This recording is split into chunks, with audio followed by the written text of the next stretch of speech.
I've always told you guys, like, I live in the day-to-day of grassroots. And then in this video, what I want to do is I want to present my ideas, again, going through, for example, the US Soccer C course, and ideas that I have that I think could help basically relay the message of what I feel should be done differently based on the level of players that we have. So it's going to incorporate a little bit of the licensing system through US Soccer, and then just going to incorporate my ideas and values I think could transmit into developing better players.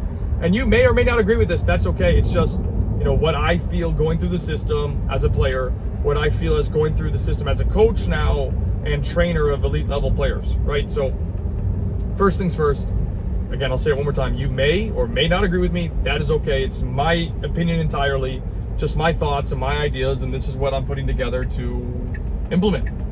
So, you know, if you listen to any of the stuff that I talk about, you know, for example, you listen to my other US Soccer video about the C course, the details are, I just don't feel like in the country there are enough skillfully or technically good enough players. Like, they just have the five key skills.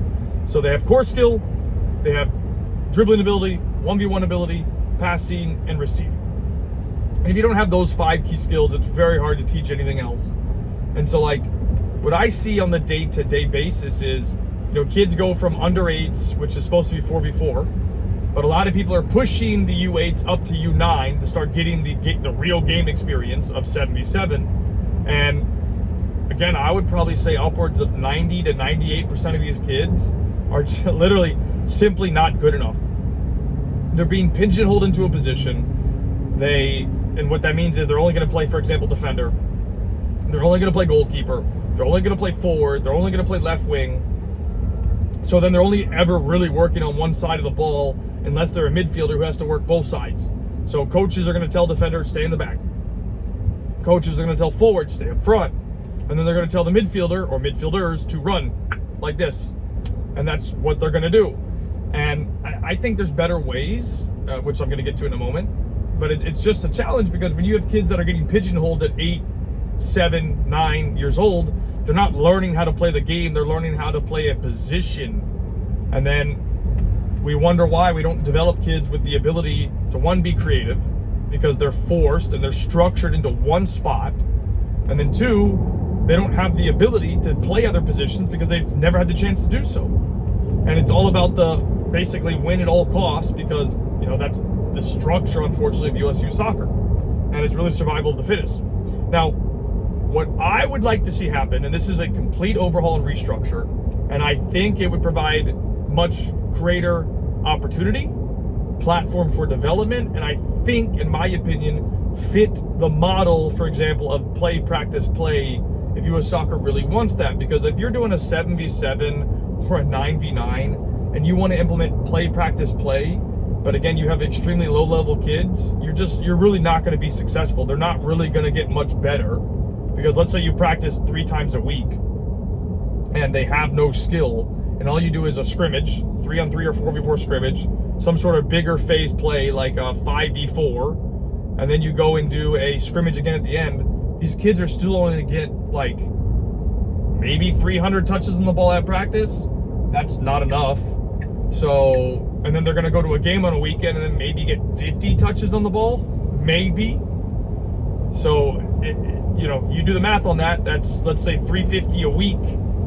That means they're maybe getting, I'm doing very quick math in my head, 1,300, 1,400 touches on the ball per month, especially if they don't practice outside of practice. So, like, you know, that makes it hard for people, man. Like, the kids are not really going to get better.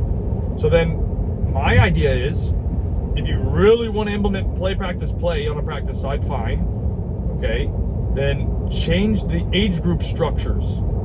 So what I wrote down was basically U7, U8, U9, U10.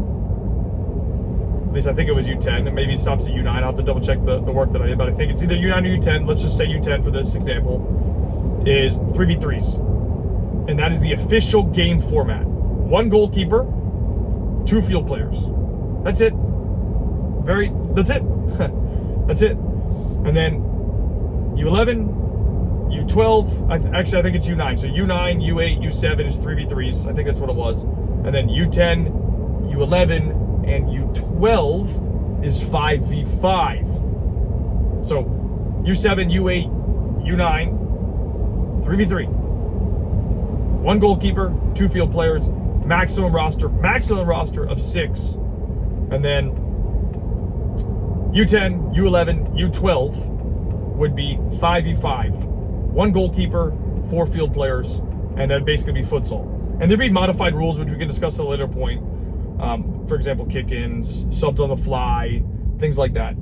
And then what you're just trying to do, right, with formats like this is you're providing kids the opportunity, in my opinion, to not be pigeonholed into one position, to play all sides of the ball. They have to attack together. They have to defend together.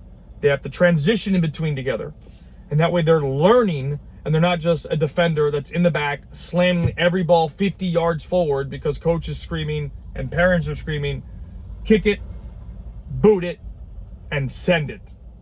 So they're actually having to learn how to deal with playing the game in the 4 key moments again: to attack, to defend, to transition in all the elements. So transition to attack, transition to defend.